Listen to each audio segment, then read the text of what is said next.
15 বছরে এই প্রথমবার যে বিহারে এতদিন মহিলা ভোটারের সংখ্যা শুধুই বেড়েছে, সেখানে এক ধাক্কায় কমে গেল মহিলা ভোটার। কেন? নেপথ্যে এসআইআর। নির্বাচন কমিশনের এই এসআইআর কাঁটায় বিদ্ধ বিহারের হাই ভোল্টেজ বিধানসভা নির্বাচন। যে কোনো নির্বাচনে মহিলা ভোট বাক্সের দিকে কম বেশি নজর থাকে সব রাজনৈতিক দলের। মহিলাদের জন্য ভুরি ভুরি প্রকল্পের পসরা সাজিয়ে বসে তারা, সঙ্গে আরো কত প্রতিশ্রুতি। বিহার বিধানসভা নির্বাচনও এর বাইরে নয়।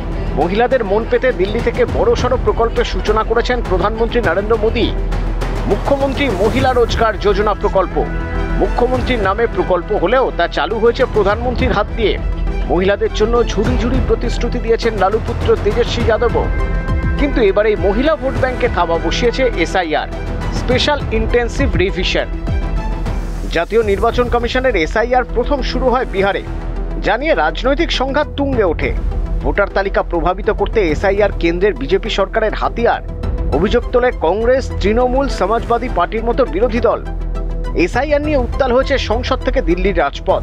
কিন্তু বিরোধীদের বিক্ষোভ প্রতিবাদ সত্ত্বেও 25শে জুন থেকে 1 আগস্ট পর্যন্ত 40 দিন ধরে বিহারে এসআইআর প্রক্রিয়া হয়, যার উদ্দেশ্য ছিল যারা বিহারের সাধারণ বাসিন্দা নন তাদের চিহ্নিত করা, তাদের নাম ভোটার তালিকা থেকে বাদ দেওয়া। মনে করা হয়েছিল সংশোধিত তালিকায় পুরুষ ভোটারদের সংখ্যা কমবে এবং প্রতি 1000 পুরুষে মহিলা ভোটারদের সংখ্যা হবে 907। কিন্তু বাস্তবে দেখা গেল উল্টো ছবি, কমে গিয়েছে মহিলা ভোটারদের অনুপাত।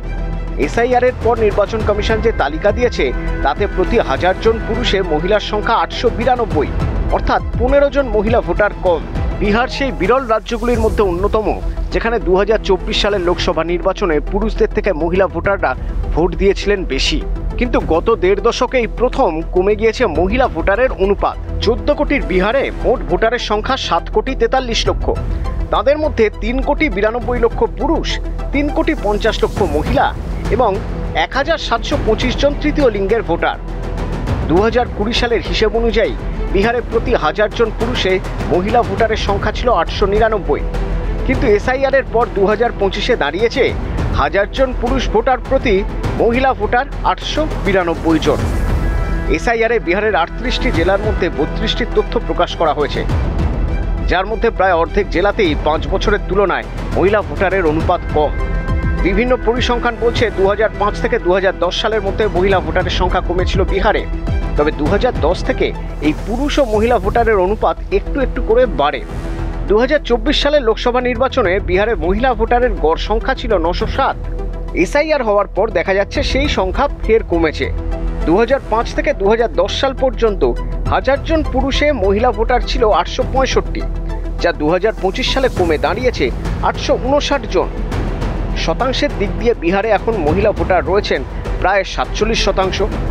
জেলাভিত্তিক যে পরিসংখ্যান রয়েছে তাতে দেখা যাচ্ছে মহিলা ও পুরুষ ভোটারের ব্যবধান সবচেয়ে কম ভাগলপুরে, প্রতি 1000 পুরুষে 939 মহিলা। ব্যবধান সবচেয়ে বেশি রয়েছে চম্পারণ জেলায়, প্রতি 1000 পুরুষে 872 মহিলা। এছাড়া গোপালগঞ্জ, গয়া, সিওয়ান, আরওয়াল, জেনানাবাদের মতো জেলায় মহিলা পুরুষের ব্যবধান 1 লাফে অনেকটা বেড়ে গিয়েছে। 2005 থেকে বিহারের গদিতে রয়েছেন নীতিশ কুমার। ক্ষমতায় আসার পরেই মহিলাদের উন্নয়নে জোর দিয়েছিলেন, একাধিক মহিলা প্রকল্পও চালু করেছিলেন। মনে করা হচ্ছিল সেই কারণে বিহারে মহিলা ভোটদানের সংখ্যা বেড়েছে। এবার প্রশ্ন, এই এসআইআরই কি বিহারে বুমেরাং হয়ে যাবে বিজেপির কাছে? কোপ পড়বে নীতিশের জেডিইউ কিংবা এনডিএ জোটের মহিলা ভোটে? যে মহিলাদের জন্য এত প্রকল্প, তাদের একটা বড় অংশই তো ভোটার তালিকা থেকে বাদ চলে যাচ্ছে। তবে অনুপাত যাই হোক না কেন, ভোট বাক্সে এর খুব একটা প্রভাব পড়বে না বলেই দাবি করছে বিহারের শাসক দল জেডিইউ। দলের মুখপাত্র অঞ্জুম আরার বক্তব্য, এ রাজ্যে সরকার গঠনে মহিলারা গুরুত্বপূর্ণ ভূমিকা নেন। তারা রাজনৈতিকভাবে যথেষ্ট সচেতন, তারা জানেন কোন দল তাদের জন্য কাজ করে। কিন্তু এসআইআর এর মাধ্যমে মহিলা ভোটে কাটছাটের মূল্য চোকাতে হবে না তো? আগামী দিনে স্পষ্ট হবে।